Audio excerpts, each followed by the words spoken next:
자, 저번 시간에 이어서 여러분 또 즐거운 한국사 수업을 시작하겠습니다. 이번 수업은요, 10강이고요. 네, 저번에 이어서 이 왕들에 대해서 한번 각 나라별로 가볍게 복습하는 형태일 거예요. 여러분이 복습용으로 한번 들으시면 좋을 겁니다. 자, 고구려의 전성기였, 백제의 전성기에 이어서 고구려의 전성기였고, 저번 시간에 광개토대왕 이야기했는데, 이번에는 광개토대왕에 이어서 무슨 왕? 장수왕을 이야기할게요, 장수왕. 자, 세기는 5세기 한번 얘기했죠. 자, 연호는 건웅, 연호를 사용했다. 그건 뭐예요? 독자적인 세계관과 중국과 다른 천하관을 갖고 있었다. 그 얘기했죠? 자, 장수한테 특징인 첫 번째, 평양을 천도합니다. 아주 중요하다 그 얘기했죠? 별표 치세요. 평양천. 자, 목적은 첫 번째로 국내성의 귀족을 견제했다. 확단의 영토를 관리하고 백제의 신라를 위협했다. 그럼 정책이 무슨 정책이 나와? 이 남진 정책을 꼭 알아두세요. 남진 정책. 만약에 지도에서 이렇게 돼 있고 이렇게 있고 이렇게 이런 형태가 나오면 꼭 기억해야 될 게 뭐냐? 평양천도 남진정책. 자, 그 다음 남진정책을 여기 인대로 했고, 남진정책은 대표적인 게 한 성을 점령합니다. 예. 이때 누구 왕이 죽냐? 계로왕이 죽어요. 그러면서 백제가 어디로 가? 웅진으로 천도하죠. 네. 백제에게서 아주 큰 위기가 되겠습니다. 그 다음 세 번, 남진정책의 그 다음 또 볼 수 있는 게 중원 고구려비를 설명. 중원이 지금 어디야? 이거 바뀌었죠? 용어가 요즘 충주 고구려비입니다. 다시 한번, 중원 고구려비가 아니라 요즘은 충주 고구려비. 남한 유일의 고구려비고요. 그럼 여기에 뭐가 써 있어? 장수왕이 연호랑 장수왕의 어떤 뜻 같은 게 써 있겠죠. 한마디로 고구려가 어디까지 진출했다? 그렇죠. 충주까지 진출했다. 예, 알고 계세요? 그 다음에 장군총 무덤이 나오는데 장수왕의 무덤으로요. 여러분 뒤에 나오는 문화사 부분 다시 배우는데 이런 형태를 띠고 있고 아주 거대한 무덤입니다. 이거 무슨 무덤이라고 써요, 선생님이? 네. 계단식 돌무지 무덤이라고 했죠. 중국에 지금 있습니다. 자, 이 다음에 6세기에는 왕위 계습 대립으로 심화되면서요. 내분이 일어나고 왕위 쟁탈이 벌리면서 고구려가 상당히 약해집니다. 그래서 나제동맹군에게 한강 유역 상시. 나제동맹군 대표적으로 성왕과 진흥왕이 연합했죠. 나중에 누가 배신해? 진흥왕이 배신하면 성왕 죽죠. 자, 그 부분 알고 여기까지 고구려는 여기까지 해보겠습니다. 자, 이어서 우리가 백제를 해볼게요, 백제. 자, 백제 같은 경우 어떻게 되냐. 장수왕의, 맨 위에 보세요. 장수왕의 남진 정책으로 나제 동맹이 형성됩니다. 나제 동맹은 누가 하는 거야? 나제. 예. 백제와 신라. 백제의 제와 신라의 나를 해서 나제 동맹입니다. 이 나제 동맹은 433부터 553년까지 유지가 됩니다. 자, 그 문주왕 때 웅진으로 공주를 천도하는데 그때 왕이 누가 죽죠? 계로왕이 죽죠. 죽으면서 그 지형적으로 안정적인 공주로 천도해서 거기서 우선 정착을 합니다. 귀족 간의 권력 다툼으로 왕권이 약화되고 교육이 침체됩니다. 자, 그러다 백제를 조금씩 살리는 왕이 있어요. 그게 동송왕이에요. 신라와 결혼동맹을 하고 나대동맹을 강화한다. 이건 493년. 동맹 중에 가장 센 동맹인 결혼동맹입니다. 귀족의 반란으로인데 살해가 돼요. 자, 그 다음에 아주 또 중요하게 잘 나오는 왕이 무슨 왕이 있어요? 별표 2개 치고 무령왕이 있습니다. 무령왕. 무령왕은 첫 번째로 22담로를 설치하고 지방의 왕족을 파견했고 그 다음 별표가 이 부분에 중국의 남조의 양나라와 교류합니다. 남조라는 건요, 남쪽에 있는 나라라는 뜻이에요. 나라 이름이 양나라예요. 중국도 그 남쪽에 있는 나라 이름이 수제, 양, 진. 제나라, 양나라, 진나라, 송제, 양진 이런 식으로 나라가 이렇게 바뀌어요. 계속. 남조라는 건 남쪽에 있는 나라는 뜻이고요. 북쪽에는 또 북조, 오랑캐를 세운 여러 가지 나라들이 또 등장합니다. 한마디로 중국이었대요. 혼란스럽고 나라도 되게 많은 그런 시기였습니다. 통일된 적이 아니에요. 이때 중요하게 시험에 자주 나오는 부분요. 무령왕릉의 벽돌 무덤의 영향입니다. 벽돌. 무덤이 이렇게 있는데 다 목으로 돼 있어. 벽돌. 기존의 무덤과 어때요? 달라요? 같아요? 다릅니다. 이게 어느 나라 양식이야? 중국의 남조의 양나라 양식입니다. 자.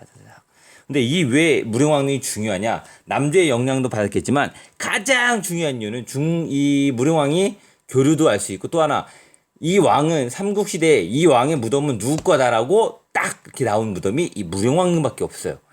역사적으로 참 신기하죠. 이 무령왕릉은 그러니까 이 왕이 누구의 무덤이라고 할 수 있는 어떻게 보면 정확한 무덤 중 하나입니다. 다른 무덤들은요 알 수가 없어요. 자, 무령왕의 이름은 사마왕이라 그럽니다. 거기 벽돌 그 안에 보면요 관은 일본에서 일본에서 나오는 그런 나무로 짜져 있고요. 거기 가면 이제 앞에 두꺼비 같은 게 또 있고요. 자, 앞에 그러니까 어떤 동물 형상을 한 돌도 있고 그 안에 보면 동전 중국에 나오는 오수전이라는 동전도 있습니다. 상당히 신기하죠. 네, 그다음 성왕. 네, 성왕 여러분이 제일 좋아하는 성왕 사비천도 첫 번째 제일 중요합니다. 사비. 자, 나라가 이렇게 있는데 여기 웅진에서 첫 번째는 한강에서 한성 지금 유래성 쪽에서 웅진을 천도했죠. 그다음 또 어디로 천도해? 사비로. 왜? 웅진보다는 사비가 좀 넓답니다. 넓고 대외 교역이 좀 유리합니다. 왜? 그 바다 쪽이 좀 가까워요. 자, 부여로 천도하고 국호를 변경 남부여로 합니다. 남부여 여기에 별표 치고 남부여. 왜? 우리는 어디 나라를 계승했다? 부여를 계승했다. 그리고 백제의 성씨가 뭐라 그랬어요? 부여씨죠. 그다음 중앙관청에 22개 실무관청 설치. 이거 22 담느라 헷갈리지 마세요. 자, 행정구역을 오부와 오방으로 했고 불교를 징했습니다. 그 성왕이라는 건요 불교의 용어인 전륜성왕이란 그 뜻에서 따왔습니다. 그리고 삼국의 불교를 수용하면서 그 특징은 뭐냐면 내가 곧 왕이다라고 그렇게 생각했답니다. 그거를 왕즉불사상인데 그냥 가볍게 알게 해주세요. 불교를 진행했고 남조와 외화 교류, 한강을 회복 이 부분 기억하세요. 특이한 게 여기 별표 하나 치고 관산성 전투에서 전사 지금의 어디에 충북 옥천입니다. 전에 그 박근혜 대통령님의 어머님인 유경수 여사님의 고향입니다. 이 충북 옥천. 자, 여러분 잘 알아두도록 하세요. 자, 여기서 전사하면서 백제가 크게 기울어지면서 망합니다. 안타깝죠. 백제 입장에선. 자, 그 다음은 신라를 해볼까요? 자, 이번엔 마지막으로 신라를 한번 해볼게요. 신라 같은 경우 어떻게 삼국 중에 가장 구석에 있고 가장 발전하지 못했는데 결국 통일을 누가 한다? 신라가 합니다. 참 어떻게 보면 인생의 아이러니죠. 가장 약한 사람이 통일을 했다. 그래서 그런 말 있죠, 여러분. 강한 사람이 센 사람이 강한 게 아니라 살아남은 놈이 강한 놈이다. 한번 해볼까요, 우리 신라를? 신라 같은 경우에는요. 장수왕의 남진 정책으로 나제 동맹을 형성합니다. 그럼 소지 마립간 21대 백제와 결혼 동맹을 하고 별표 치고 이제 여기에 지증왕이 나오죠. 우경을 시작합니다. 우경 뭐라 했어요? 소각구 하는 거죠. 소각구 농사죠. 그러니까 농업 생산력이 늘어나고 동시 시장을 설치하고 국호를 변경합니다. 이것도 중요하다고 그랬죠. 사로국에서 어디로? 신라로 합니다. 이때부터 바로 신라라는 이유가 나와요. 그 다음에 왕호를 변경합니다. 뭐로? 왕으로. 이제 그 전까지는 마립간의 칭을 사용합니다. 그 다음 네 번째로 이사부의 우산국. 신라 장군 이사부 나오죠. 우산국 울릉도를 정벌하는데 이때 독도가 우리의 역사로 들어옵니다. 독도 역사 나올 때 그럼 가장 자주 나오는 것 중에 하나가 뭐야? 네, 여기 울릉도 정벌입니다. 잘 기억하세요. 그 다음 신라 왕 중에 가장 많이 나오는 두 왕이 나옵니다. 누구냐? 법흥과 진흥왕. 이때부터 뭘 사용해? 연호라고 사용합니다. 연호. 그만큼 뭐야? 우리 이제 중국에 대항할 정도 우리 센 나라들이야. 그런 의미도 있고 한편은 나라에 대한 자신감이죠. 법흥왕은 법을 흥하게 했다. 율령을 반포했다 이 뜻입니다. 그다음에 법흥이라는 용어 자체가 불교식 용어로 합니다. 그다음 세 번째로 금관가야를 정복합니다.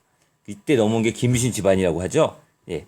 이거 대가야 아니에요. 헷갈리지 마세요. 금관가야 대가 헷갈리는 구분하는 방법은 진흥왕이 욕심이 좀 더 많으니까 큰 가야를 먹어. 그래서 대가야는 증왕 때 먹습니다. 자, 네 번째로 골품제를 정비한다. 그럼 상대등과 17관 등 관복 제정. 그 다음에 이걸 한번 알아주세요. 병부를 설치하는데 한마디로 지금 말하면 국방부 이런 걸 설치해서 군권을 장악합니다. 자, 그러면서 밑에 진흥왕이 가장 잘 나오죠. 진흥왕은 법흥왕의 손자이다 조카입니다. 좀 재밌죠? 신라의 왕들. 자, 첫 번째로 황룡사를 건립하고요. 황룡사 신라에 있는 절인데 아주 큰 절인데 지금은 터만 남아 있어요. 두 번째 별표 하나 치고 여기 잘 나오죠. 화랑도를 인재양수한 화랑도. 그래서 화랑도 하면 가장 유명한 게 누구야? 김유신 있고 관창 들어보셨죠? 화랑도를 재편입니다. 재편. 그냥 화랑도를 기존 화랑도가 있었는데 그거를 국가적 조직으로 만듭니다. 그다음 세 번째로 영토와 악당. 이 부분이 가장 많이 나와요. 한강을 차지해. 아까 누구를 뒤통수 때려? 성왕을 뒤통수 치고 한강을 차지하죠. 그다음 네 번째로 대가야를 정복하면 대가야. 야, 이제 가야까지 다 먹죠. 이거에 나온 게 바로 단양적성비와 네 개의 순수비입니다. 단양적성비는 충북의 단양이라는 지역에 이 지역을 점령할 때 세운 사람에 대해서 단양적성비. 단양을 점령할 때 공을 세운 사람들에 대해서 기록을 해준 거예요. 순수비는 무엇이냐? 요게 잘 나옵니다. 자, 이렇게 해놓고 여러분, 이렇게 비석이 나와요. 이렇게 화살표가 돌면, 그리고 영토가 이렇게 크게 나와요. 그럼 그때 왕이 누구냐? 신라의 진흥왕입니다. 순수란 건 왕이 이렇게 곳곳을 돌아다니면서 제사 지내고 이렇게 돌아다 보는 겁니다. 순수가.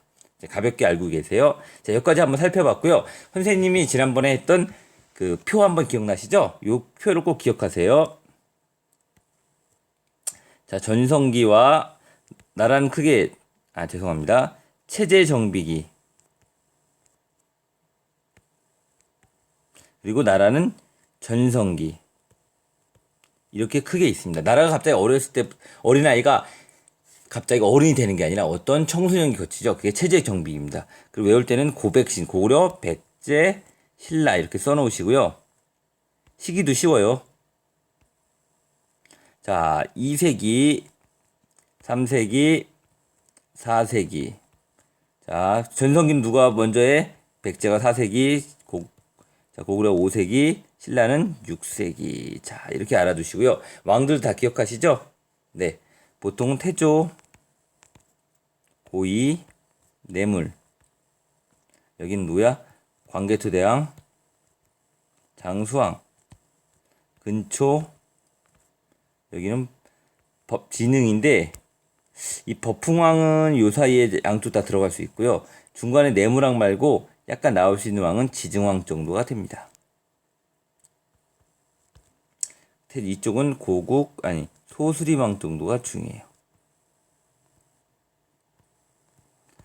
이 시기 특징을 보려면 여러분 특히 전성기는 뭘 보면 돼? 지도와 왕, 한강 유역을 꼭 확인해 주세요. 자, 여기까지 가볍게 선생님이 복습했습니다. 여러분 꼭 봐주시기 바랍니다.